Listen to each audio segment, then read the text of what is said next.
Distinguished guests, B20 members, ladies and gentlemen, we would like to welcome you all to the second day of the B20 Turkey Conference and the panel on Fighting Corruption, Building Resilient Businesses.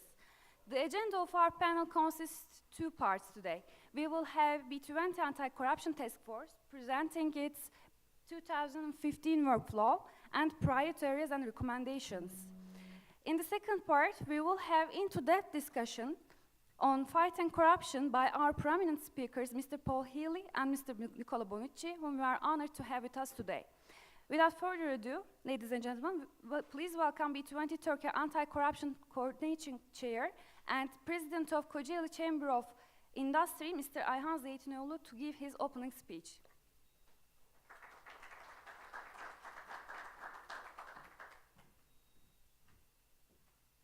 Thank you, Ebru. Good morning, ladies and gentlemen and distinguished guests. I welcome you to our forum and to our country. It's an honor to host you here in our capital city of Ankara. I would like to start by thanking all the members of the task force. I would also want to thank you all of those who helped me to get up to speed on my late arrival to the team. I am very happy to announce today that our task force membership has risen from 45 to 119. All the members brought their own skills and areas of expertise, and importantly, a desire to share them with us. As we all know, the Turkish chairmanship values are inclusivity, investment, and implementation. In our work, we had these values in mind at all times.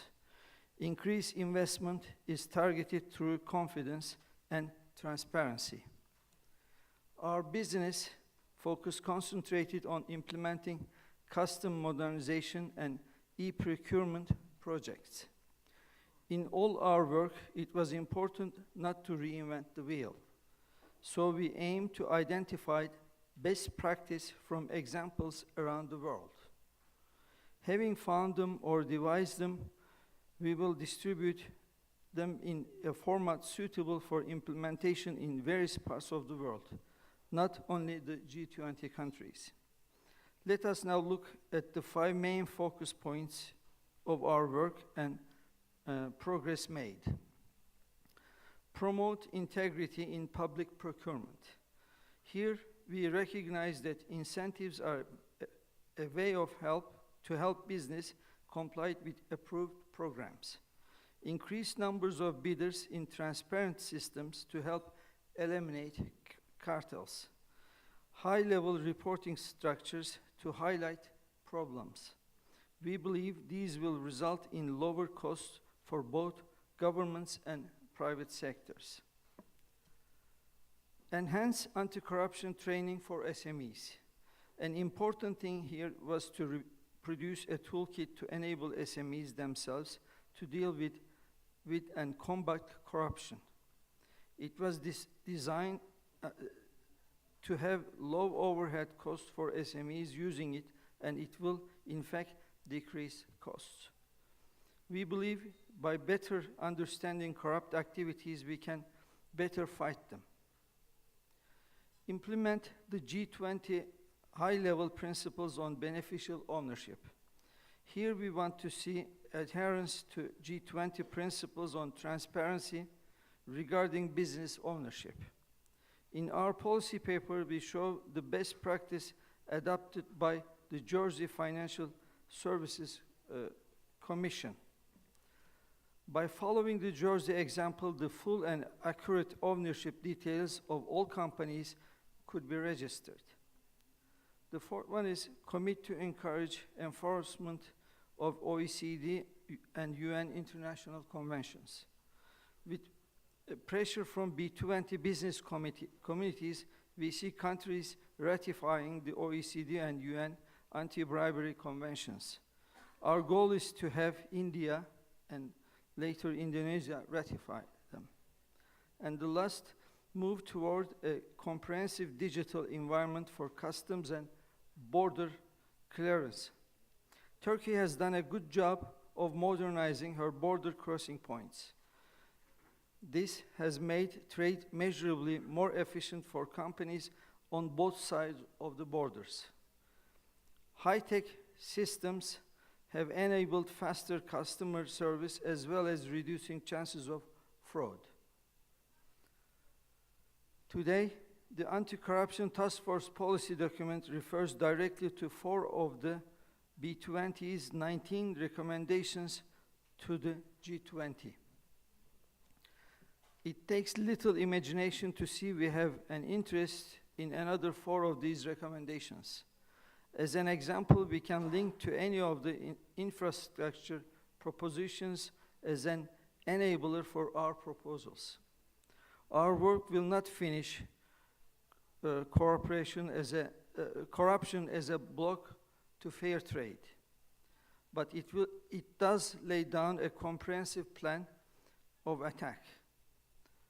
With governments, NGOs, and business playing their part, we can look forward to a brighter, fairer trade environment.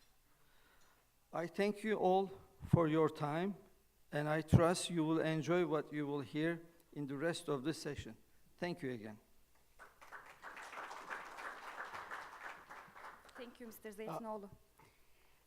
Now I would like to open the session and kindly introduce our moderator and speakers. Our moderator, Mr. Lee Taşçın, Deputy to B20 Anti-Corruption Task Force, Co-Chair, Mr. David Seaton.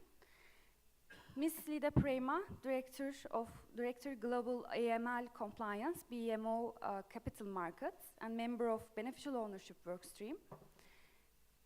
Ms. Minnie Van de Pol, Head of Global Compliance Group, Baker & McKinsey, and Co-Chair of International Conventions Workstream. Mr. Tayfun Zaman, Secretary General of TEID, and Co-Chair of Customs Workstream. Mr. Brooke Horowitz, CEO of IBLF Global, and Co-Chair of B20 Anti-Corruption Task Force. I would like to now give the floor to Mr. Taşçın. Thank you. Thank you very much, Ebru, and let me join my good friend Ayhan here in welcoming you all to this session on anti-corruption. As Ayhan has so well articulated, we went through a process where we narrowed down from a large range of issues on our agenda down to 5, those being procurement, customs, beneficial ownership, enforcement of international conventions, and of course work on SMEs, and specifically an SME toolkit where SMEs have been very much a part of the B20 this year. So let's kind of get right to the point. We want to take a few minutes and outline for you some of the key aspects of the proposals that we worked on this year. We think they're very exciting, very comprehensive. So we'll start with you, Lita, if we could. The G20 has articulated a set of beneficial ownership principles. Now, obviously, the challenge for business is to make some judgment, some assessment as to how we can work with these principles and implement them around the world. So I wonder if you could give us some perspective in terms of the work we've been doing in this regard. Absolutely. Thank you, Lee. And thank you very much for having me up here today. Well, for beneficial ownership for the G20 high-level principles, it's just one of many set of regulations that have come into play over the last little while. We've got the EU Fourth Directive, the Financial Action Task Force. They had recommendations in 2014. I'm not sure if I'm speaking. I'm fine. So it's critical for companies to be compliant with these directives, but there are so many regulations that they have to actually comply with. And we're looking at the G20 countries bringing forward national action plans by the end of 2016 for implementation of beneficial ownership transparency, these high-level principles. So what the beneficial ownership workstream has decided to do was to help business. And what that means is, how does business implement this, especially those that are multi-jurisdictional? If you don't have one set of implementation guidelines, then you're not being able, you can't realize cost efficiencies, as well as, regulatory arbitrage comes into play. So what we're trying to do is, through a series of workshops, we held one in Paris in June. We have one tomorrow, so hopefully most of you can come and you're going to bring a friend. What we're going to do over the next 6 months is actually also have more workshops, because what we're doing is building a foundation of use cases. We want a view from the field so that business can discuss Chatham House rules so nobody ever gets quoted. What are the best practices? What are the challenges people are facing? And that way we can set principles for implementation and guidelines for implementation using best practices to level the playing field globally. Excellent, thank you. That's a very good summary, Lita, thank you very much.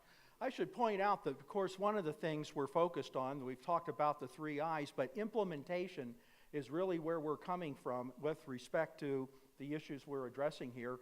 And we recognize that many of these issues, it's kind of a multi-year process before we're going to have all of them fully implemented, but we are making great headway, which gets us to customs. Typhoon. Customs has long been a challenge on the anti-corruption front. Businesses feel this is a big problem, has been for quite some time, but there surely are ways to begin to address this issue and make it a bit more transparent and a much more workable process for business. So I wonder, what are some of the things that we've been talking about in the customs area to help address this? Well, the customs operations, customs clearing operations, obviously, is it better now? Yeah. Customs clearance operations, obviously, they have their effect on higher security in the market, better or faster movement of goods, more efficient trade, and even a more leveled playing field.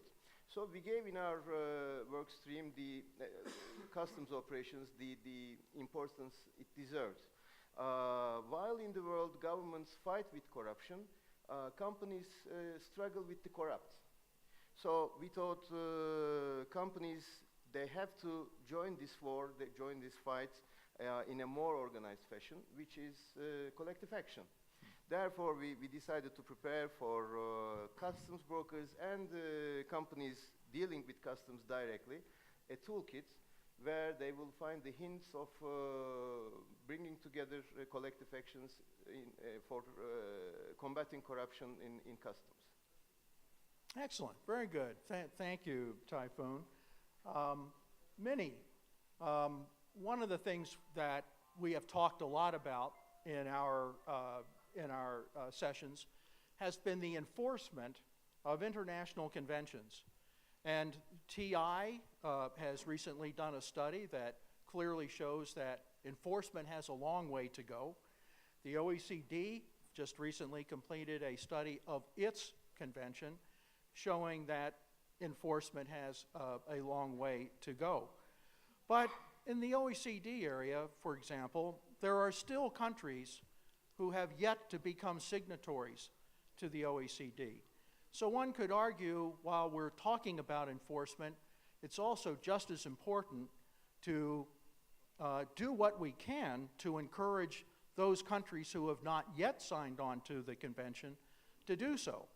And I know that this has been a big area of discussion in your work stream. I wonder if you could share with us where we are in the whole process of encouraging those who have not signed to become signatories to the OECD convention. Thanks, Lee. You're absolutely right. Enforcement is obviously the end game, but as far as a number of the G20 countries are concerned, India and Indonesia were identified by our work stream as 2 countries that we would really like to focus in terms of having them sign on to the OECD convention. India is where we've put our practical eggs in this sector because we feel with the change of government with Prime Minister Modi, there is a move, there is a desire to really improve. Modi's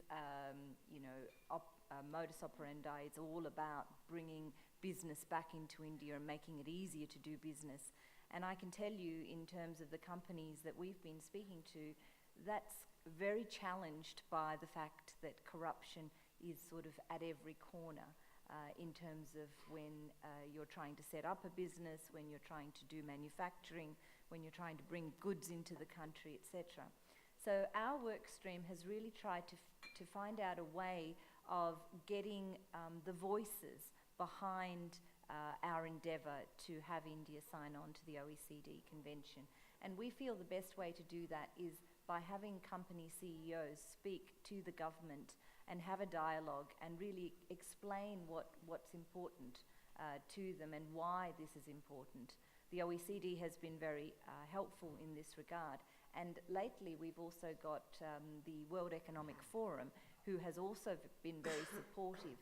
And Lee, the next stage of this endeavour is we've drafted a letter that is a draft letter that the company CEOs can consider. These are companies that are either Indian headquartered companies or global companies that have subsidiaries operating in India, SMEs as well as significant operations.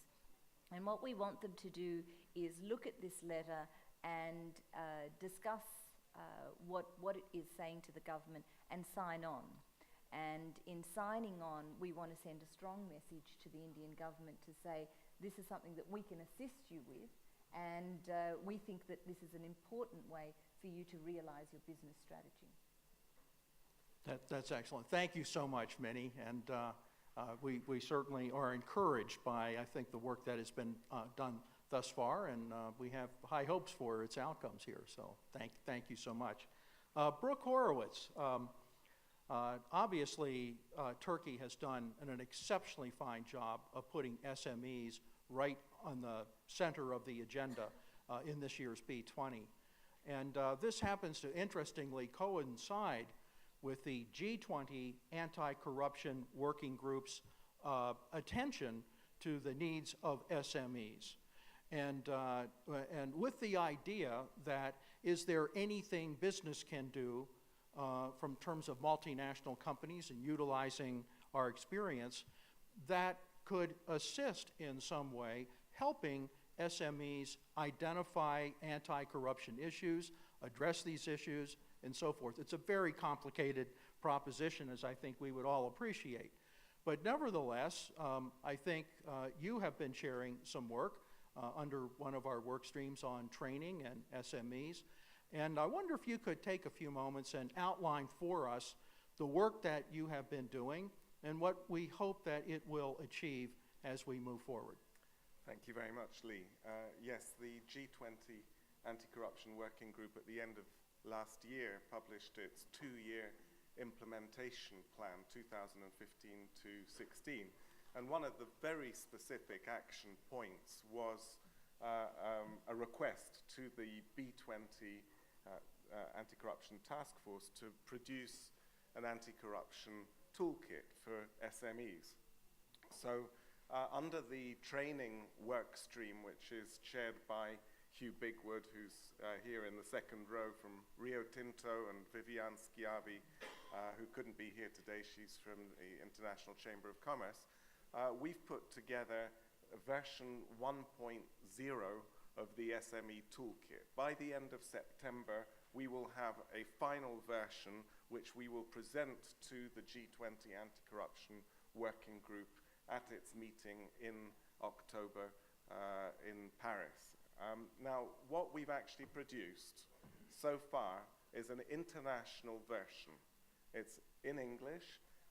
It is a broad, generic template, and I would say that in itself, it is not really designed to be read by SMEs directly, because we understand that SMEs are not international organizations. They're not big multinational corporations. They are local operations. And that's the difference between this toolkit and many others that have been published in the past. This is a template which then gets adapted into the languages and cultures of each G20 country, and not only G20 country. Now, we're hoping that the first country to produce a local toolkit will be Turkey. Our partner is TAID, and Tayfun Zaman is integrally helpful and working with us on the international toolkit. But actually, his main task is in this project is to produce the Turkish toolkit, which I think will appear probably at the beginning of 2016. Apart from that, we've had expressions of interest from Italy, Telecom Italia, one of our companies in the B20, and the Italian government are trying to identify the right partners to create an Italian toolkit. Probably the local partner there will be Confindustria, which is the largest business association. We are having similar conversations with Mexico, and we've now had a request from the Emirates for cooperation on a local toolkit there. So this may well go well beyond the G20. Very good. Thank you so much, Brooke. I think we've given you a bit of an overview of our work. There is one work stream that I will represent today on our panel, and that is the area of procurement. And in the procurement area, we've been focusing on three very important areas. One, Ehan reflected and talked a bit about it, relates to the idea of incentivizing businesses. And what do we mean by incentivizing businesses? Well, we're bold enough to think that on large contracts, huge government contracts, 500 million and up, roughly in size, that perhaps would be infrastructure oriented or what have you, that it really should be a requirement that a business be able to demonstrate that it has an anti-corruption program in place that is a competent program. And we mean competent by measures such as it tracks well with the TI business principles or the Partnering Against Corruption initiative principles within the World Economic Forum. Likewise, by having such a program in place, should something happen where a business gets into a bit of difficulty, it would be our contention that a business ought to be given a bit of leniency in terms of how it is dealt with by a government. So therefore, having this kind of encouragement, if you will, to have, for a business to have a proper, competent anti-corruption program in place, we believe is very critical and central to the procurement area. Secondly, we're taking a look at the use of technology in the procurement processes. Coming from a company that deals all the time in very large procurements from government, some of these procurement processes could be made to be much more transparent. And we think the use of technology can help facilitate that. So one of the things we're taking a look at is where are the G20 governments right now with the use of technology in procurement processes, and what could be done to bring these up to an even higher level of standard. The third area that we're looking at is something very interesting called a high-level reporting mechanism. And by this, we mean that within a government structure, that there ought to be some office, some person that a business could go to if it is in the process of a procurement and finds that there is something going on that seems inappropriate. What does a business do with that? How can it be addressed? And we believe this whole notion of a high-level reporting mechanism is the one way to go about that. Interestingly, it is being tested in Colombia, the country of Colombia, with enormous success. It is being evaluated by others to be introduced as well. But we think this has great potential, particularly in the procurement area. So with that, I think we'll stop here. We hope that this has been enlightening for all of you and interesting. We've got a great report that hopefully you'll have an opportunity to read.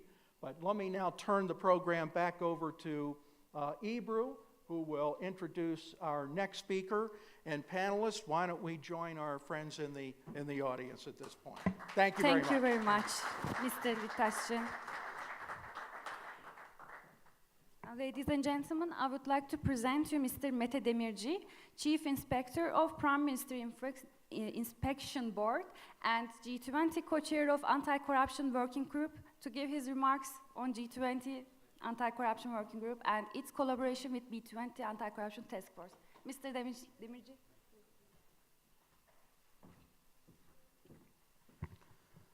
Thank you very much, and good morning, everyone.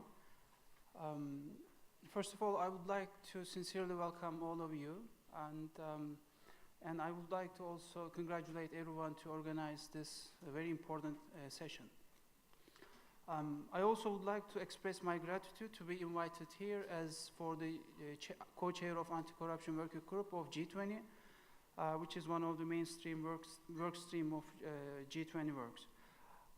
But I must confess that it's very challenging to take a floor after hearing so many important from these remarkable persons, and also right before another very important panel and panelists. We all heard about that what's going on in the B20 Anti-Corruption Task Force, and there's no doubt that they have done a lot so far.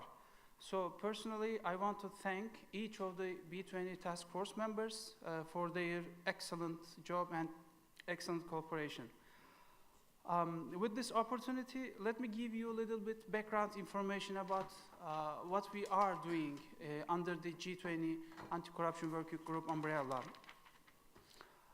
In our agenda, we have six areas, as you know, and we have an action plan endorsed by G20 leaders in Brisbane last year. And we need to focus those 6 areas during 2015 and 16. And one of them, like every prior presidencies, one of them was selected by Turkish G20 presidency last year, and it is our priority area, which is integrity and transparency of private sector. There might be a question, why did the Turkish G20 presidency select this area? And I think the logic was simple. If we think about corruption as the equation, then we may think that there is a demand side, which may be referred as the public sector. And if there is a demand side in this equation, there's always some sort of supply sides, which is accepted as the private sector. And knowing that G20 Anti-Corruption Working Group had done so many things to better regulate and enhance the capacity of public sector, we thought it was the right time to work closely with the private sector to take some concrete action towards tackling corruption.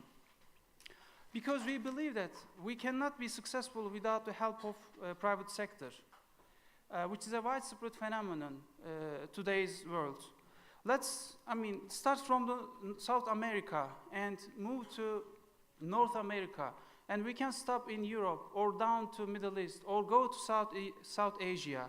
We will see this threat, which we will see this problem, which distorts democracy, rule of law, fairness, and equity, and of course confidence of voters to the government. Yesterday we all heard about the importance of investments, like increasing the number of the jobs, employment rates, and volume of the trades. They are important, but I would like to ask you one question. What happens what happens when they try to enrich their country by investing a lot or creating more jobs? But if there are persons or people who are stealing public money, this reminds me one of our favorite questions in our nationwide exams. They ask you, there's a pool, some faucets, and the pool is filled by falling waters from those faucets. But if there is a hole at the bottom, you cannot fill the pool with the certain amount of water. You need a lot. And think about if the hole is much, much bigger than you could expect. Your job is very tough. Our job is very tough. So that hole in that equation or in that question is actually corruption. So I want to make sure that dimension of the hole is really much bigger than we could expect. And that's why we need to take concrete action without any delay. And as you know, the very common form of corruption happens through the public procurement and the contracts, as just Lee mentioned, because they have their work stream as well for the procurement. We have same. And I have good news, because as for G20 Anti-Corruption Working Group, we accepted high-level principles for public procurement in our June meeting. And we are hoping that it will be adopted by our leaders during the summit in Antalya. And I think you're gonna like those principles because it was really aimed to meet your needs and the fair competition need and the fair trade. And also, by the way, that high-level principles will be our control measure in the demand side. For the supply side, as I said at the beginning, we have been preparing high-level principle sets for private sector as well. And we hope to accept these principle sets in October meeting, which will take place in Paris as the third meeting. And by these private sector principles, we think that we will be able to control, or we will be able to make some tangible measures in the supply side as well. And I want you to ask and think about, you have two sets of principles which are controlling both sides.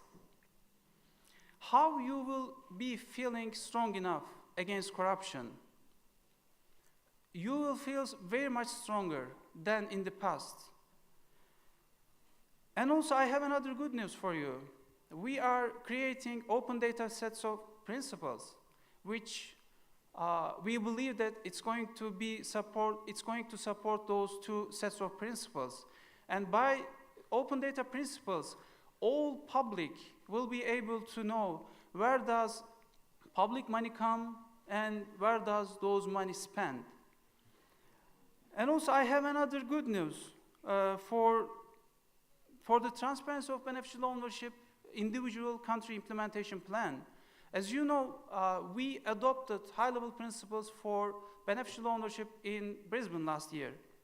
But now it's time to prepare national implementation plan. And those plans are underway. Some have already prepared, including my country, and some other countries are expected to finish or complete their work by the end of this week, end of this year. And finally, as we heard many times yesterday, that Turkish G20 presidency has 3 I's. They are investment, inclusiveness, and implementation. As for the tangible outcome, as we heard just a couple of minutes ago from Brooke, B20 and G20 have jointly developed an anti-corruption toolkit for the SMEs, which are accepted as the inevitable elements of global economy. And this toolkit will be trained under the World SME Forum, which was launched yesterday. And as you have noticed, all of these outcomes are directly related to private sector partners. And thanks to B20 colleagues, we believe that 2015 is a year in which the level of cooperation between B20 and the G20 has been upgraded to the partnership level than just reaching out.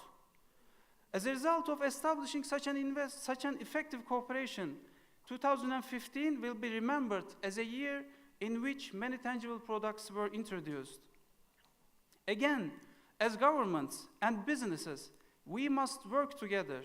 We must act hand in hand, guiding and helping each other to put these products into effect. And I would kindly urge you, all of you, not to leave committed government officials alone in this struggle. Lastly, some of you may think like, if you have achieved such developments in 2015, what does Chinese presidency will do in 2016? That might be a good question.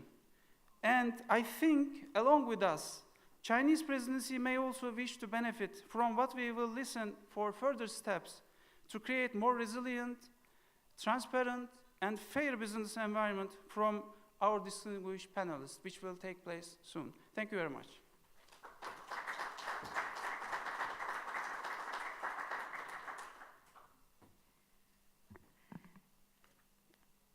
We are now moving to our second part of the panel. I would like to invite our moderator, Mr. Gönenç Gürkaynak, co-chair of B20 Anti-Corruption Task Force and managing partner of ELIC Attorneys at Law, Mr. Paul Healy, James R. Williston Professor and Senior Associate Dean for Research, Harvard Business School, and Mr. Nicola Bonucci, OECD Director for Legal Affairs. The floor is yours, Mr. Gürkaynak.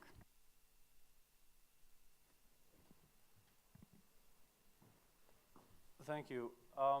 It's truly a privilege to be before this crowd today, and we've really worked very hard to bring the B20 year to a meaningful conclusion.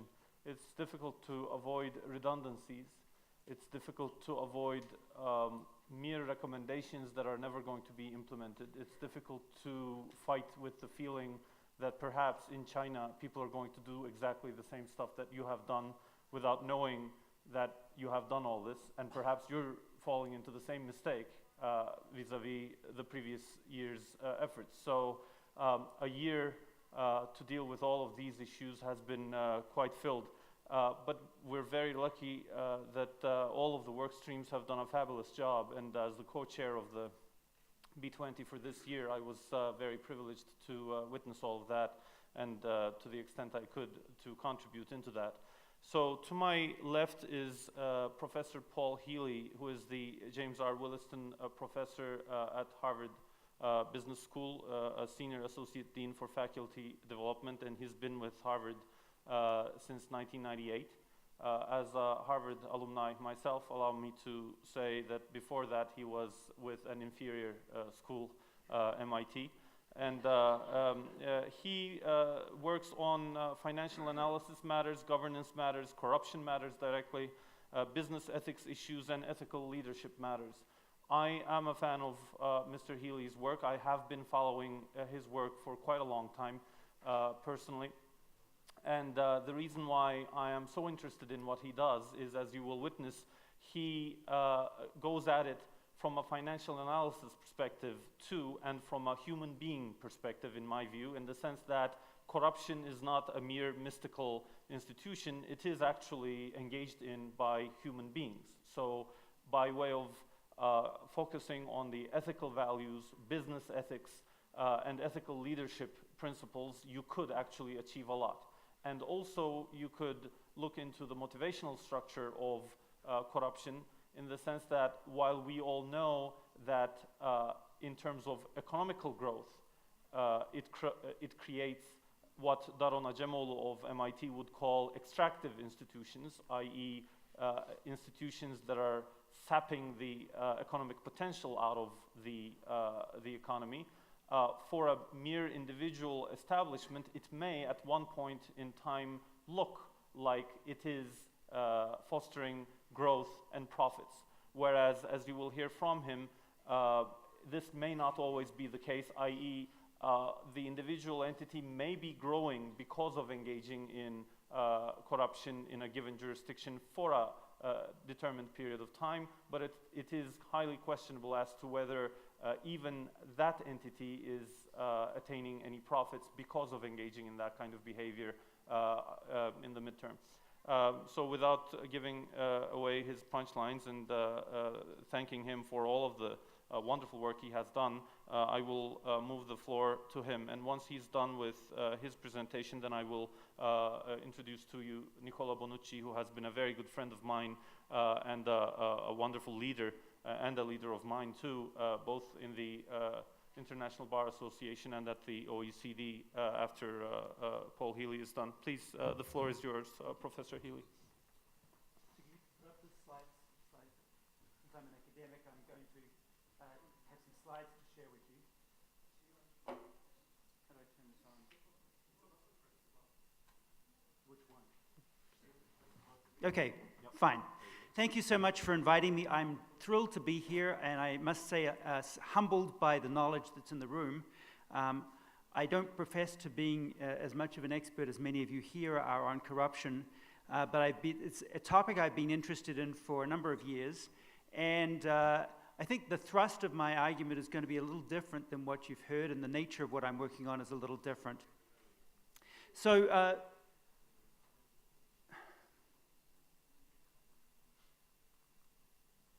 can I go to the next slide? Thank you.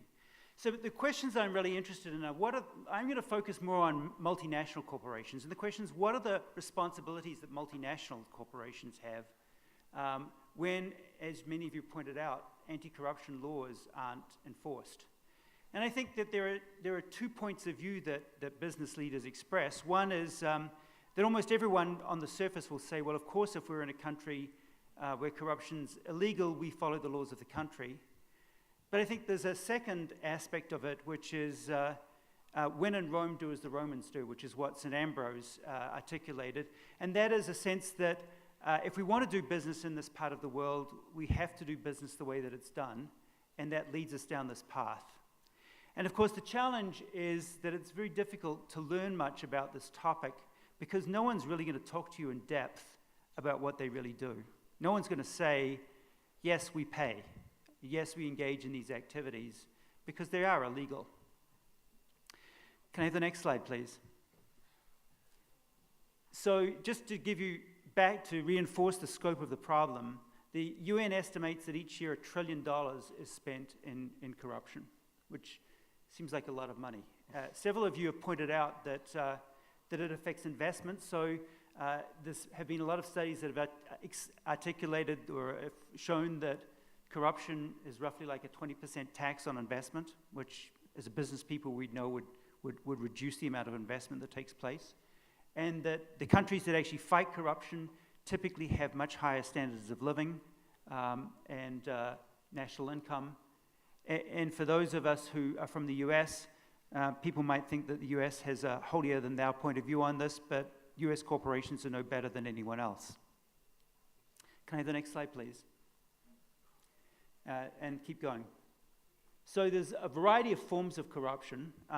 Obviously it's providing an illicit private benefit to another party. There's facilitation payments.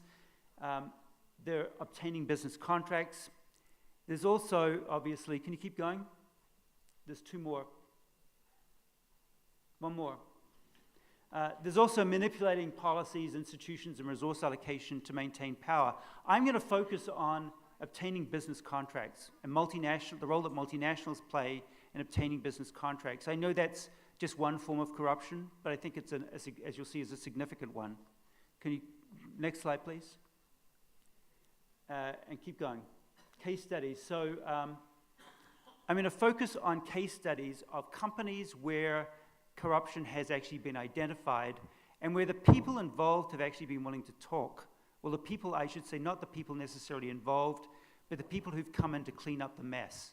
Because one of the challenges I have indicated is that when you talk to people about corruption, no one says, yes, we do it, but where you're going to find something out is companies that have actually been caught with corruption and where they're willing to be open and transparent about what happened. So I'm going to talk about 2 companies, Siemens and SNC-Lavalin. In the case of Siemens, between 2001 and 2007, they were alleged to have paid about $1.8 billion in bribes to secure contracts. They admitted to about $842 million in bribes. The second case study is SNC-Lavalin. SNC-Lavalin World Bank was engaged in a contract with the World Bank in Bangladesh, and the World Bank got wind that it was actually engaged in corruption with local officials of Bangladesh. They found that despite the S&C level and having a contract bid that was 42% higher than the bid that initially won, that bid got overturned when the leaders of the country asked the committee involved to reinvestigate and to question the credentials of the winning bid, and it ended up with S&C Level winning and agreeing to pay a 12% bribe to a variety of parties in Bangladesh. When that came to pass, S&C Level started to do more of an investigation, and they found that actually not only were they paying a bribe in this contract in Bangladesh, but it was much more widespread. They had a lot of business in North Africa where they paid considerable bribes and stole the money from the governments in North Africa. There have been kickbacks to people in S&C Level, and then not only that, but at home in Montreal, the new hospital that was being built there from McGill University, they paid bribes to the CEO, or made payments to the CEO, I should point out, to secure that contract, despite the fact that their bid was actually higher than the next place bid. So those are the consequences for those companies, and as I said, management of those companies were willing to talk fairly candidly about this. So questions to ask was, how did these companies, which are, by international standards, reputable companies, get into this situation? How did it affect their business? What were the implications of getting caught? And was it possible for them after this to actually do clean business? So I'm going to show you in their own words how their diagnosis in Siemens' case of why this happened. I think that, can I ask you to play the video associated with this so you can hear from a couple of people as to why they thought this happened. Until the end of the 90s, the involvement of consultant and business partners and a payment to them via commission was a standard procedure. Actually, it was possible that it was listed as a single item in a calculation, and it was, for example, in Germany, tax deductible. And all these procedures was clearly stopped by law and by internal regulation end of 90s. But here we missed the point to really make people aware that this is not only a change of a law, that this is a change in the way the company wants us to do business. And when suddenly the law changed, that it became illegal to bribe in third countries, the mindset of the people didn't change automatically with it. And we missed the second point when we got listed on the stock exchange in New York. Normally, looking back, you would have been expected that we analyze the situation and make a clear judgment. What is the additional requirement to fully comply with FCPA regulations and US law? It was never done. There was no specific education. Additionally, what is the risk implied being listed on the New York Stock Exchange and the behavior which is required as a consequence out of that? So we thought actually the world is okay, and we're not even aware the risk implied for the company Siemens in not complying. So one more. Can you play the video, the second slide here? When I joined Siemens, as I said, in September 2007, I looked into the internet and the intranet and reviewed what was existing in terms of rules, guidelines, regulations. And Siemens had all of that what you would expect from a big multinational company.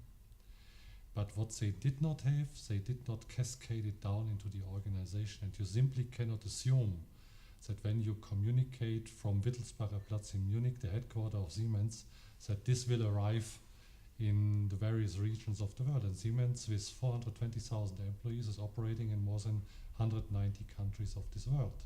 And you need to make sure that everything what you communicate into the organization arrives in the field, in the sales force, in the people who are dealing with government officials, who are dealing with the customers, and that they live it. And certainly, I mean, if you would have asked the leadership team even before 2007, are you striving for compliance? You would have gotten the answer, yes, of course, but please bring me the business. And that was the wrong tone from the top, and this influenced the misconduct, the wrongdoing, the wrong behavior of our employees before 2007.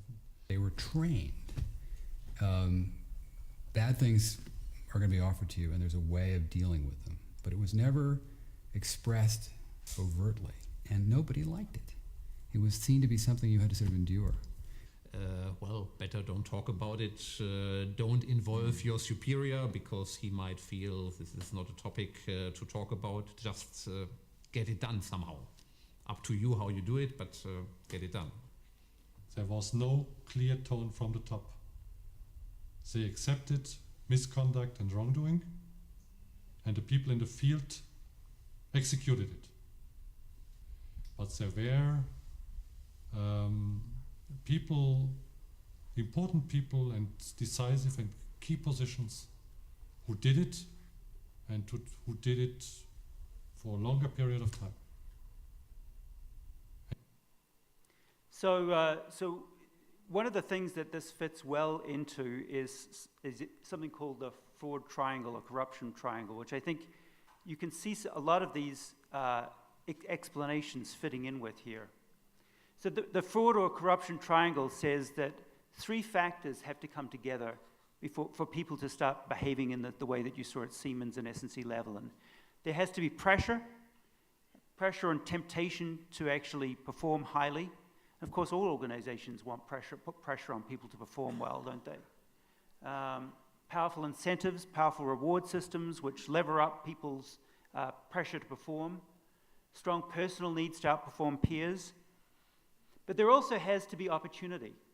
Opportunity through unauthorized access to cash, weak control systems, inadequate monitoring. In the case of Siemens, they had 420,000 employees, as you heard, and they had a compliance force of around 6 people at headquarters and around 60 part-time people in the field. They were obviously operating in countries where corruption was a serious problem. So in addition to opportunity, though, you also have to allow people to rationalize in their own mind that this is okay behavior. And I think you heard that, actually, in a variety of ways. People would say, the tone from the top, get me the business. Well, that allows you to rationalize things. Moral disengagement is a second form of way that people can rationalize to themselves that it's okay. You know, you hear people in Siemens saying, I'm doing this for the company. It's only a one-time thing. It used to be legal. Actually, I found that interesting because you notice that a number of the executives said it used to be legal in Germany. Well, that didn't make it legal in the countries that they were actually operating in to do it. So I thought that was an interesting piece of moral disengagement. So if all of these factors come together, you're likely to have this problem, or more likely to see this problem arising. So what was the impact on Siemens? The company paid $1.6 billion in fines and profit disgorgements. It paid $850 million in investigation costs. Actually, ironically, Peter Somsen, the general counsel, said to me after we talked, he said, when we audited the transactions that were involved, we didn't make that much money on them, which I found kind of curious. What about management? Well, almost all the top management turned over. 500 employees were dismissed, and the company sued 9 members of the managing board for breaching their duties, and they settled with payments of $20+ million. How about SNC-Lavalin? Some of it's still going on. They had an immediate 28% drop in stock price when this was revealed. They had a 10-year ban on doing business with the World Bank, a 25% drop in the order backlog because of the loss of reputation. Sales fell from 12.5% growth to minus 2% growth in 2013. The return for shareholders fell from 15.5% to 1.7%. Again, the audits of the transactions involved revealed that they weren't as profitable as they thought they were. And the company has since been charged with fraud and bribery, which, if it goes through, will mean that we'll not be able to take on business contracts, government contracts in Canada. How about top management? Senior management turned over, and there are currently indictments for many of the top management, including the CEO. So it's not just the company and the shareholders that were affected, but management, top management personally were affected in these situations. The other thing that was interesting, after the Siemens and SNC-Lavalin sought to clean up their business, the question I was interested in was, can they still compete? Because obviously they've succeeded by paying bribes. And the answer, I think, in SNC-Lavalin's case is still a little outstanding because the potential punishments they're facing are still ongoing. In the case of Siemens, though, they argued that actually they were able to compete effectively in many countries. And the assumption that I think we make is that, which they would refute, is that in many countries where bribery is a problem, it's widespread and rampant, and there are no clean customers. And I think that they argue that that's not true, and they will want to go after clean customers, not the ones that they necessarily had before. The thing that they found most important, they put in a lot of new compliance systems. They added a lot of resources to compliance. They've got 600 people working around the world on compliance today, as opposed to 60. But I think for them, the thing that was most important was leadership, the tone at the top. And so that's why, for me, I see this as being not so much a rules issue, but an issue around leadership and an important top senior management issue. Interestingly, of course, many multinationals don't take as strong a stand against corruption. And the question is, what are the consequences of these choices? As I said, that the audits of SNC-Lavalin and Siemens indicated that the transactions that were problematic weren't necessarily very profitable. Is that true more broadly? And so what I did with a study with a colleague of mine, George Seraphim, was to look at data for multinationals, for a large number of multinationals, and look at what explains variation in the efforts that they put into anti-corruption, and what impact does that have on their performance, and how much they're actually accused of corruption in subsequent years. So the measure I'm going to use, someone was talking about Transparency International. I'm going to use a 2008 Transparency International ratings on what companies report they do to fight corruption. These are 480 companies throughout the world, multinationals throughout the world. The ratings range from 0 to 50, and they're based on public disclosures of the following three areas.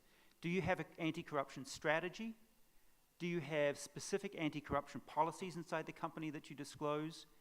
And do you have systems in place to actually enforce those? Systems like training for business partners, whistleblower protections, systems to monitor compliance, etc. You've probably seen these results. So it looks like there's plenty of room for improvement. If you look at the ratings, again, this is out of 50, you can see there aren't very many companies that actually have ratings between 40 and 50. There's a lot of companies that actually have zero disclosure on these, indicating at least superficially that they don't seem to be paying a lot of attention to it. The average is 17 out of 50. You know, not what I would call a passing grade, at least, but I wouldn't give my students a high grade on that. So these are ratings by country, just to give you a sense of variation. Maybe not surprising, Australia, Canada, US, UK do pretty well. Japan, China look weak in terms of disclosure on these issues. The question is, which multinationals tend to have higher ratings? Well, again, not too surprising. Countries, firms that are located and home-based in countries with strong enforcement and low corruption. Firms that are listed on the US. You heard Siemens say when we were listed on the US, we're subject to Foreign Corrupt Practices Act.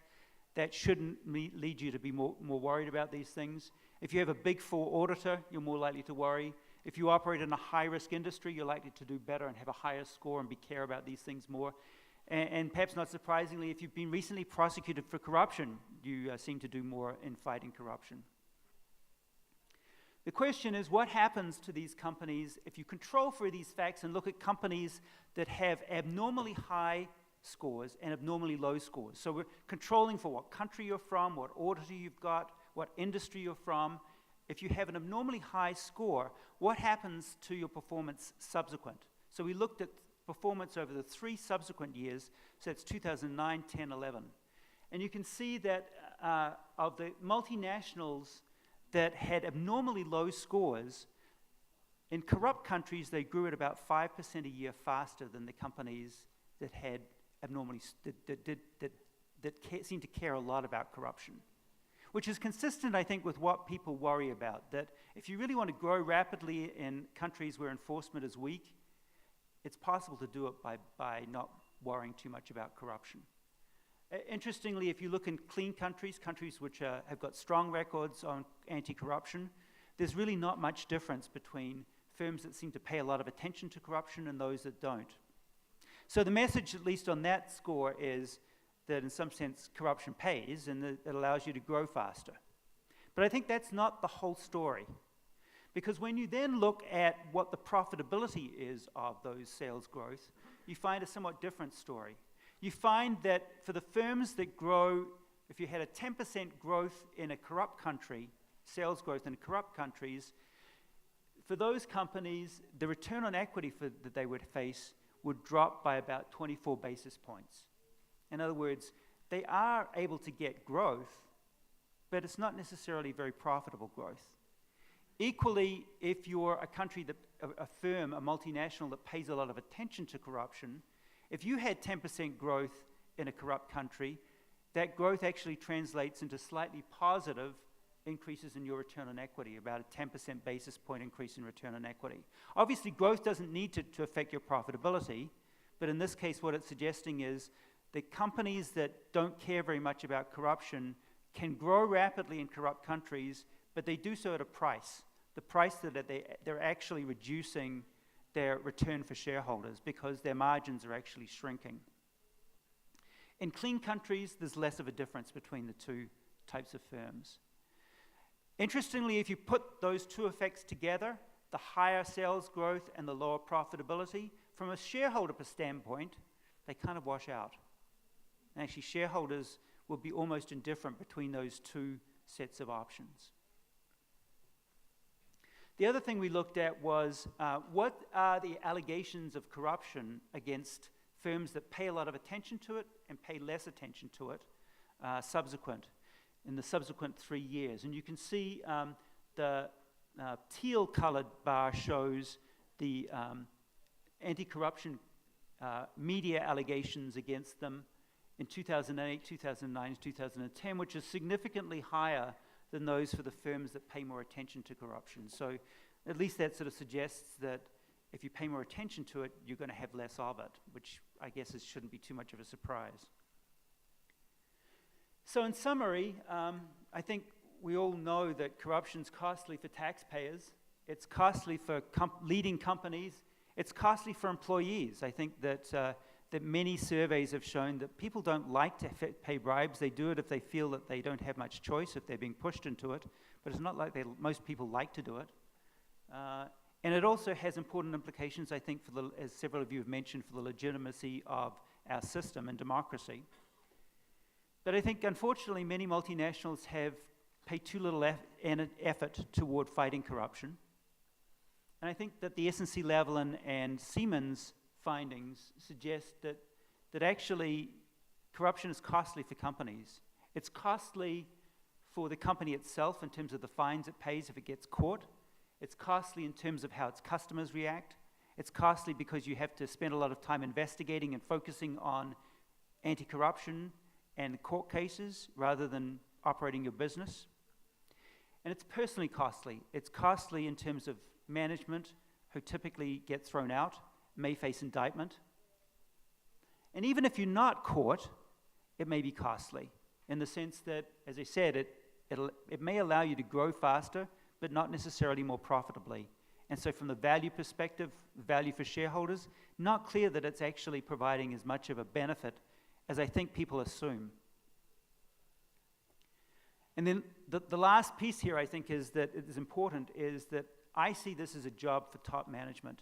As you heard in the case of Siemens, and I think you'd hear if you talked to people who worked for S&C-Lavalin, the tone at the top is an important dimension.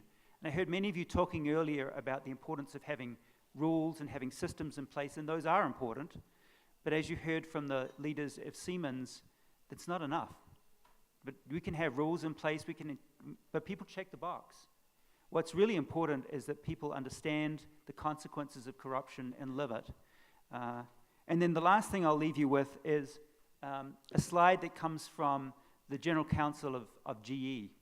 And it's the way they think about corruption, which I think several of you pointed out, which is, I think, an interesting way of thinking about this. They have two yardsticks for measuring themselves and thinking about themselves. One is what's legal, and obviously they want to abide by the rules of law. And of course, the rules of the law around these areas have tended to get tougher over time. But the second standard they impose on themselves is what they call the New York Times test, or the Wall Street Journal test, or the Financial Times test, or whatever your test of your media of choice would be. And that is, how would you feel if you ended up on the front page of the Wall Street Journal or the New York Times with allegations of corruption? And they've noticed or they point out that the standards of those standards have increased dramatically, higher than the legal standards, and that if you're really caring about these issues, you shouldn't be looking in the back mirror if you're a CEO of a company, a leader of a company. You shouldn't be looking even at what's going on today, because if something happens, you're going to be held accountable for the standards in the future. And so again, you're coming back to this question of, as a business leader, there are really important messages, I think, to think about with regards to this issue. Thank you. Perfect. Thank you, Professor Healy. As anticipated, this was an extremely rich, fruitful, and thought-provoking presentation. Now, without further ado, moving on to Nicola Bonucci, who is the Director for Legal Affairs of OECD. He has been with the OECD since 1993. I had the chance to meet him first in 2007. And ever since, I think every year, we've been on panels and platforms together. He works on very many issues at the OECD as the Legal Affairs Director, but he's particularly engaged in the anti-corruption issues, not only because he's doing monitoring and follow-up of the OECD Anti-Bribery Convention, but also because he has developed quite a clout and followers also in the International Bar Association. I also know him through the International Bar Association, where from 2011 on, I have recognized him and known him as the Anti-Corruption Committee Chairman too. And the last time we were together, there was a very interesting debate. We were both in Tokyo, Japan, where the debate was whether you should go after the givers or whether you should go after the takers, and should there be that kind of a distinction in enforcement, or is one superior than the other? My personal thesis on it was that it depends on the jurisdiction. If the jurisdiction is really not enforcing against takers, then the only way to promote compliance is by way of concentrating on the businesses, i.e. potential givers. But obviously the ideal scenario is that you put pressure on both ends. But in any case, we're extremely lucky to have him with us today, and he has a full 25 minutes to enlighten us, please.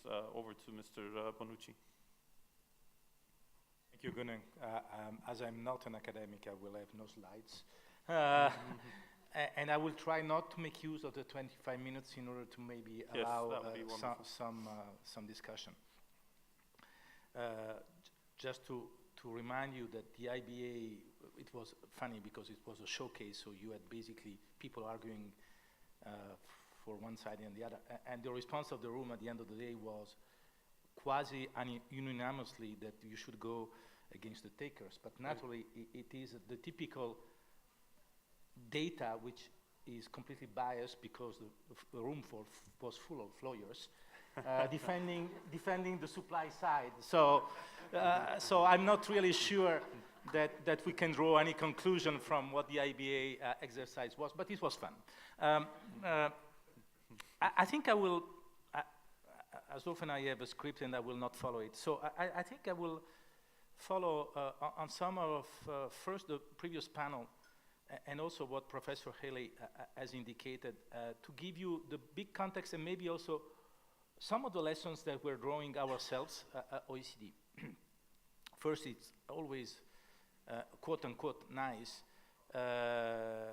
to make reference to the Siemens case, because the reality is that it is very likely that if the OECD convention had not been there would have been no Siemens case. For Germany, it was clear this is the argument, and you're absolutely right. It's very striking to understand, to listen.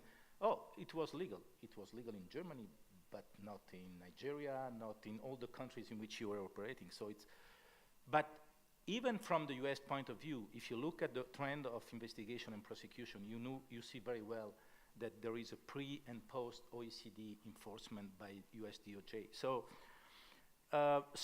that by itself, I would say, in a sense, justified the existence of the convention. Now, having said that,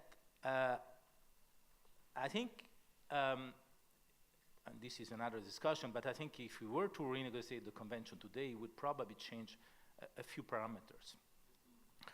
Now, what I would like to go through with you is what has the convention achieved and what remains to be done, and a lot remains to be done, even though an incredible amount of work has been achieved.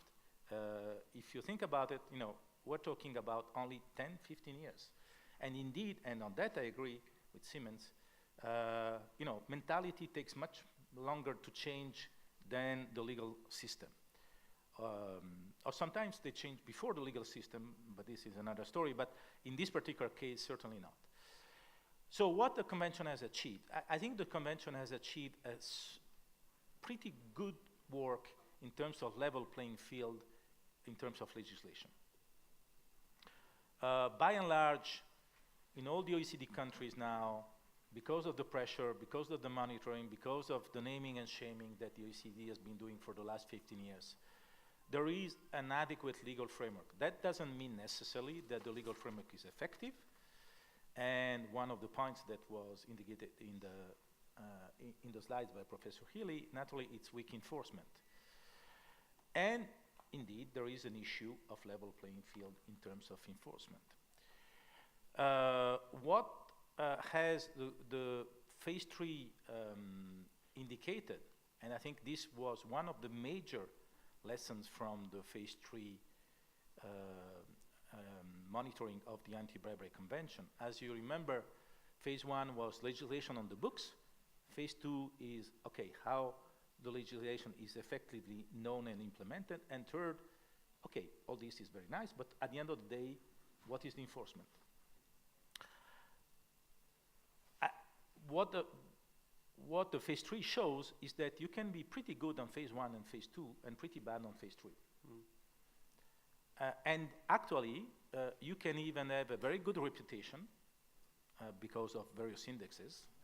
The two countries that Professor Haley was indicating, Australia and Canada, had a very good reputations, but in terms of enforcement of the foreign bribery, I'm not talking about domestic enforcement, but enforcement of the foreign bribery, clearly they were lagging behind. And it's not by accident that SNC Level 1 didn't came, in fact, through Canada, but came through the World Bank. It's not an accident if the security investigation didn't came from Australia, but it came, again, from external pressure, including the OECD. So, interesting to note that you can have, again, in a sense, it's like a company. You can have a wonderful, as the Siemens guy said, you can have a wonderful website, you can have a wonderful compliance system in place, but if you don't do it, then it remains on the books. So not surprising. Now, this is the big lesson. So the second lesson that we have learned and that we are learning is that enforcement is essential, is key, but it cannot be the only answer. And you really need also to try to better understand what are the drivers of corruption. And I like very much the triangle that Professor Haley was highlighting in his slides. So let me go back to this based on pretty much the conclusion of this exercise that we did, which was, and we published last year, which was based on real cases again, with the limits of the exercise, which is real cases up to June 2014, so looking backwards more than onwards, but we start to have 15 years of experience, so you can start to draw some conclusions. Well, point number one, I think we can, in all the statistics that we have collected, I think we can really highlight very clear trends. Let me give you some of the data that were published last year in December, based on the 427 foreign bribery cases that we have identified. And people have been saying, okay, well, maybe there is a bit of double counting, probably. Maybe there are some cases that skipped. But again, I think the trends are very clear, and I don't think they would be changed if we have 500 or 350. Point number one, in 75% of the cases, the bribe involved third parties. Point number two, in more than half of the cases, the bribe was related to public procurement. Point number three, which was for me the most striking surprise, 80% of the bribes were offer, promise, or given to state-owned enterprises officials. Point number four, 75% of the bribes occurred in the following sector: extractive, construction, transportation, and information. So what do we draw from that? Well, on the third parties, this was clearly one of the inherent weaknesses that Professor Haley was indicating in Triangle. One of the things which was striking in the Siemens case was the number of agents, local distributors, people that were used. And actually, what you said about the low profitability is absolutely right. Those people were used sometimes not even for a reason. Sometimes those functions were inherited. There were agents for Siemens which had been sons and daughters of former agents which had been, and it was, oh, I've known his father, and his father was a nice person, and then we gave the same job to the daughter who was out of job, and so there was a completely lack of understanding and awareness of the risk caused by that. If you're nice. If you're less nice, you can say that there was a political will to use those tools to try to shield responsibility. So it seems to me that one of the points which has more dramatically changed in the last 15 years in the company's behavior is to be much more careful about that. And it's very interesting to see, for example, what's happening and what's happened in a company like Glaxo following the Chinese investigation. They completely changed their business model, but even their way of doing business by getting rid of a number of agents. And it was the same with Alcatel when they were in the same problem. The second point is public procurement. Not a surprise, and I think this is really where the B20 efforts and the G20 efforts should be really mutually supportive. Mette said before that we will hopefully, touch wood, I'm Italian, so I will, have a high-level principle on public procurement. Well, high-level principles is the phase one of our OECD Anti-Bribery Convention. Law in the books, very nice, important. It will be very important because this will be the first set of principles that some countries will agree internationally. And they are not minors. China, Brazil, who are not parties to the WTO government procurement agreement. So I think it's possibly the most important deliverable of this year from the G20 Anti-Corruption Working Group. But and this is a call for you. It is for you to ensure that then the government will implement those principles. So I really strongly encourage the B20 to follow up and push on implementation of those principles. Third point, bribery involving state-owned enterprises. And I have to say this was out of all the figures in our study, the one which surprised me more. Not so much that point itself, but the magnitude of the point. According again to real data, not indicators, as I said, 80% of the bribes had been paid in one way or the other to SOEs. And if, in terms of amount, and in terms of cases, we're talking about pretty much 25% of the cases. Now, so we try to reconstitute why is that. And actually, when you think about it, there is a logic. Logic number one, if you match this with the high-risk sectors, you will see that there are a lot of SOEs working in the high-risk sectors, in particular extractive industry. You have a number of companies which are, in one way or the other, state-owned or state-controlled. Second point, those are major long-term infrastructure investment. There is a lot of money at stake.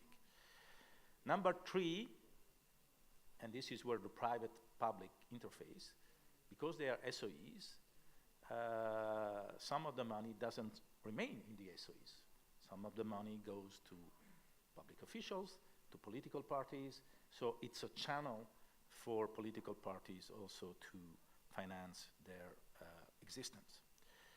Now, if this is the picture, what are the mistakes or let's say weaknesses that we observed in the past and that could be or should be addressed in a company that seeks to be clean? I tend to agree with Professor Healy. I'm always very skeptical when I hear a company saying, no, I operate in Equatorial Guinea without having to pay any bribe. If you really manage to do it, you should set up a consulting firm, make a lot of money, and advise all the others how they do it. But let's say companies that are trying to do their best in a very difficult world, because the pressure, I think in the triangle, the opportunities, part of the triangle has been reduced in the last 15 years. But the two others, the rationalization, were always very good at rationalize what we're doing. Any kind of unethical behavior, we're very, very good at rationalizing and finding very good reasons. And there are a number of people who are now caught in this hacker that are very good at doing that. We will have to explain to their family why they were on this site. And, but you see what I mean. So this has not changed. The pressure, I don't think, has changed, and in fact, I think it has increased, both in terms of quantity and quality. So the three sides of the triangle, I think, are a bit uneven now. But in that context, very quickly, because as usual, I try to speak less and then I end up by speaking more. I had no doubt about that. When you said you weren't going to use the full 25 minutes, I said, let's see about that. Okay, touché. First, corporate structures. Use of offshores, use of shell companies. I think this is an area which has been a big hit in the past. I think it will become more and more difficult to use those vehicles because there is a pressure which go beyond anti-corruption, and the OECD is working a lot, for example, on the fiscal area to limit the use of those vehicles. But they continue to be used. It's really still striking to see how many of those vehicles are still used. So, I mean, it's bread and butter, but I'm really always fascinated when I have a conversation with the business community that, you know, people are not questioning prima facie, why do we need to set up this company in this tax 7? I mean, because even if you set that up for legal purposes, the reality is that this tool can then be used for other purposes. On third parties, I think this is an area in which the companies have really improved a lot in the last 15 years. Even though, as I said, I was flabbergasted to see that Glaxo in China in 2015, after what happened to other pharmaceutical company in the United States a few years ago, was still basically perpetuating the same business model. But by and large, I think this is really something that our company have really tried to address.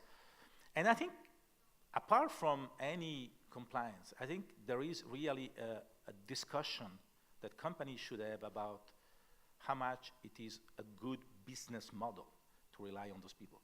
Clearly, there are situations in which you cannot avoid, either because it's mandatory by the laws of the country, which is another issue that maybe one day we should address in the G20. I've tried to put it on the table, but never been successful. I don't know why. But I insist until I retire, because I think this is really almost a legal incentive. If the law of the country in which you are operating obliges you to go through various channels, it's almost making bribe a legal tool. So there are situations like that, but in a number of situations, company can get out of this use of third party. Incentive systems. Again, Glaxo was very revealing why even the business model can be an incentive.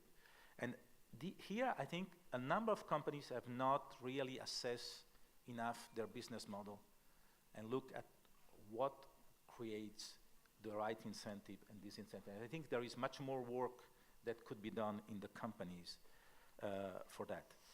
One point which also we found in our dealing is that there is still, again, those are broad generalization, but I think companies which have a fully fledged integrated compliance system are not as many as we would have wished. And when I say fully fledged integrated compliance system, I mean, for example, to have, not the anti-corruption specialist, the anti-money laundering specialist, the export sanction specialist, each of them looking at the issue, but trying to create a holistic and supply chain analysis of the compliance within the companies. Because, as we see, those points of entry, which can be legally different, at the end of the day, go in the same direction. And finally, the tone of the top. Now, I am schizophrenic about that, like many other things. On the one hand, it's essential, but on the other hand, as often, it's misleading in the sense that the tone, first, I don't like the word tone. The tone from the top, I can make wonderful speeches, but if I don't do something after that, people will understand very quickly that it's only window dressing. So the tone is nice, but the tone by itself doesn't suffice. So I would prefer action from the top than tone from the top. Second, and one of the person you interviewed, the Professor Haley, said that, Siemens had all the right, on paper, had all the right elements. The reality was that it wasn't going down and it wasn't going up. So it was staying at the level of a very superficial level. But if you don't, at the end of the day, feel people responsible at all levels, top, middle, ground, you will not achieve what you're trying to achieve, even if you are sending the right signals and the right messages. So, I'll conclude by a couple of observations.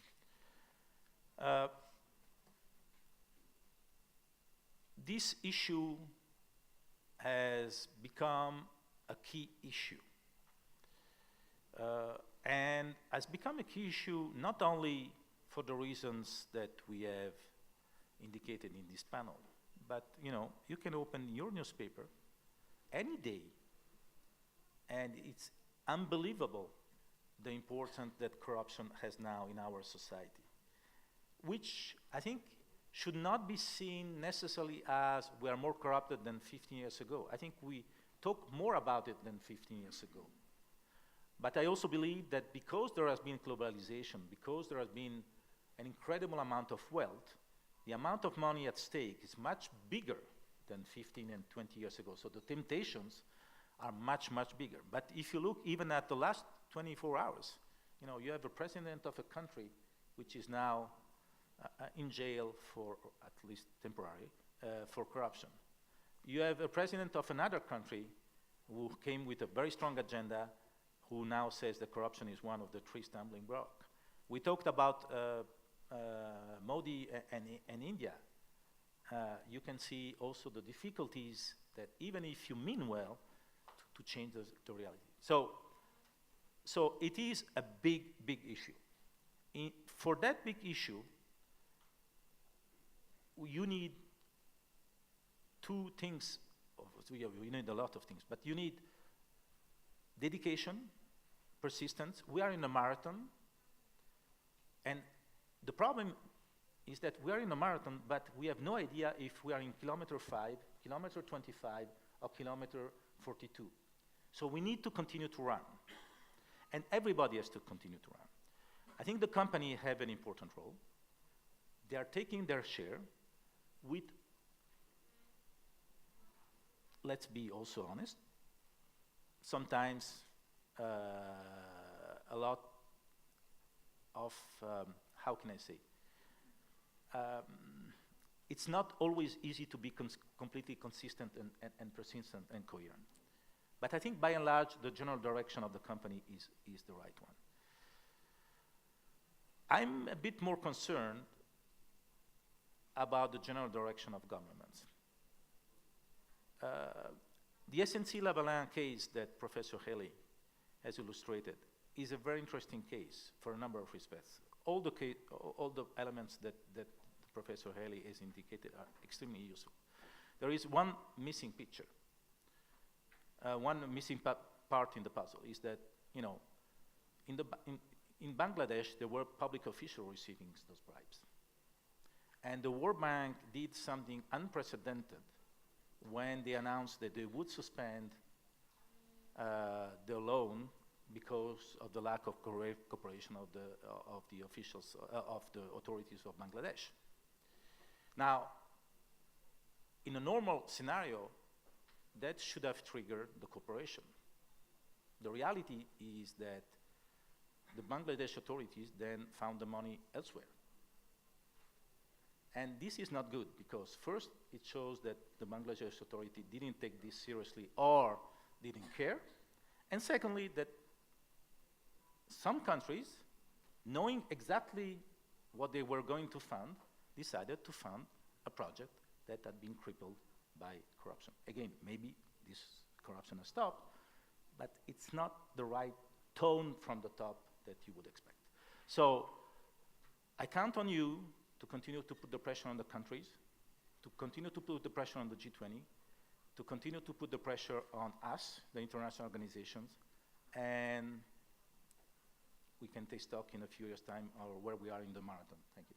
Thank you. Very kind of you. Now, before we move on to getting a couple of questions, we have about 80 people attending, and that's a great number. Thank you for that. A few observations very quickly. One, I wanted to inform you and Nicola also that the tone at the top is terminology that I have an issue with as well. And I recently wrote, at the beginning of this year, wrote a piece with Matthew Stephenson of Harvard Law School, who also works on corruption matters, where I tried to substitute that with execution in the middle rather than tone at the top. Saying tone at the top is necessary, definitely, but it really achieves nothing. Without it, you can do nothing, but with it, you cannot do much either, especially in emerging markets, was the case I was trying to advance. In the emerging markets, the middle managers, the people on the field, quickly alienate themselves from the stakeholder language. So they feel whoever is the CEO at that time is speaking a language that the stakeholders will like, and they feel, you know what, once I'm not the sales manager under the target burden, and once I become the CEO, I'll get to speak like that too. But right now, I'll have to get things done. So penetration into the core of the company of compliance goals becomes very important. Another note is that I think one thing that we have not discussed but is extremely interesting and trend-setting right now is the effect of technology in anti-corruption efforts, in the sense that the creative destruction processes, to use a Schumpeterian approach, is destabilizing all the cliques that are leading to corruption dynamics. So the more we get technology kicked into businesses and public life, the more actually we become aware of issues, or we get tools of dealing with these issues, which comes back to what Nicola said, in the sense that we may not be seeing more of corruption. We may not be having more of corruption, but we are certainly seeing more of it right now. But comes with it the other observation that he made, which I completely agree with, and a recent study that we have done also in Turkey has corroborated it, one that we did with TÜSİAD, the Turkish Industrialists and Businessmen Association, where I headed the project. And the hearing frequency of the citizens seems to be exceeded. In other words, the amounts are so high that the citizens feel this is not their ballgame anymore. We're not talking about the traffic police officer getting petty money. We're talking about billions of dollars changing hands. This must be the name of the game. This must relate to politics, they feel. This is not relating to my welfare. This rather relates to the power struggle at the top. This is a different thing, they feel. Which is very important, because then it's very difficult to create ownership with people. And the last thing I wanted to say was, this is perhaps going to undercut my ability to attend the next B20 in China, but I'll say it anyway. Of course, I'd love to see enforcement against Chinese companies from China too. What I'm trying to say is, while unacceptable conduct should be condemned everywhere, I'm not certain that as of year 2015 we have come to that point of maturity that nations are not cherry-picking their enforcement. I suspect anti-corruption efforts are more and more becoming a tool of political or industry policy making, if you will, and to avoid that, we need to make sure that there is a standard that the locals are also complying with as the internationals. I'm not saying that that's definitely happening in China right now, but when you see a lot of enforcement against internationals are coming in from a nation that has started to take on anti-corruption issues seriously very recently, you start anticipating that hopefully the locals are going to feel the heat as well, if this is a matter of level playing field. Otherwise, unfortunately, it quickly becomes a tool of some other industry policy making that undercuts the rationale of anti-corruption efforts. With that note, I'd like to turn it over to the floor for questions to the distinguished speakers. Yes, please. Can we speak loudly? Okay. Just Dominique Lamoureux, Thales Company in France. I would like to thank Nicolas for his speech and I think the avenue he opened for reflection. But I must say I feel very uncomfortable, Professor Willy, with your speech. Really uncomfortable. Because I'm the compliance officer of a company who have implemented for the last 15 years a very strict compliance program. We have the top of the top. We have the training, we have the whistleblowing, we have the process, we have everything. What else? And I'm afraid we are still at a very, very high risk. Because you forget something. Solicitation and extortion. We are under the pressure of our custom. We are the victim of corruption. And I think you can implement all the process, sanction, if you don't bring, and as said, first there is strong pressure on governments, strong pressure on officials, strong pressure on all the administration who ask for their money and can do this without any risk, they can do it, you will not make any progress. And I'm afraid that the FCPA, 40 years, because it does not address the subject, which are the government, because diplomatic reason and so on, foreign policy and so on. We have to address the real subject, because we can continue meeting, we can continue organizing B20 and so on, there will be no progress. Thank you. Professor Healy, perhaps one by one, because we don't have a lot of time, if you can... So I don't disagree with you. I teach at a business school, and so my plea is to people in business. I agree with you that the issue also is a critical issue for government, but as I said, I teach at a business school and not a government school, and so as a result, my interest and focus is on what can business do to stop it.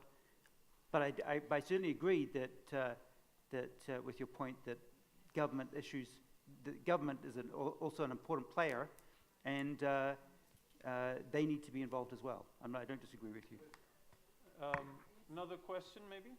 I have Anybody else from the floor? I have a question. Oh, yeah, go ahead. Sorry. Sorry.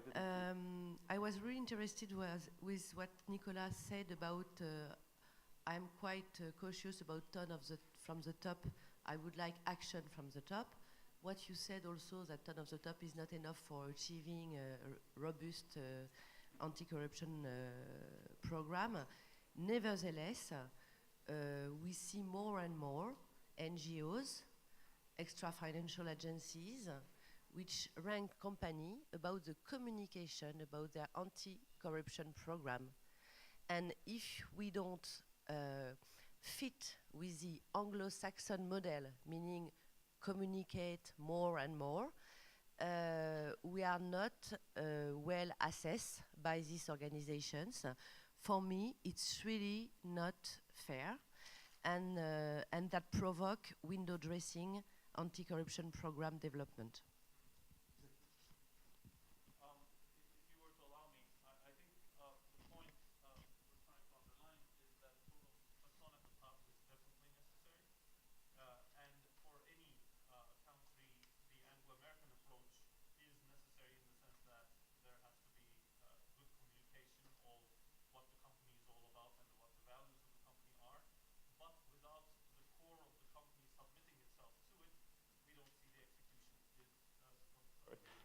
Is what we're trying to say. So it's a point of implementation, really. But of course, there has to be leadership on values. I don't know if there's anything you want to add, Nicola. Yeah, no, very quickly, Guneng.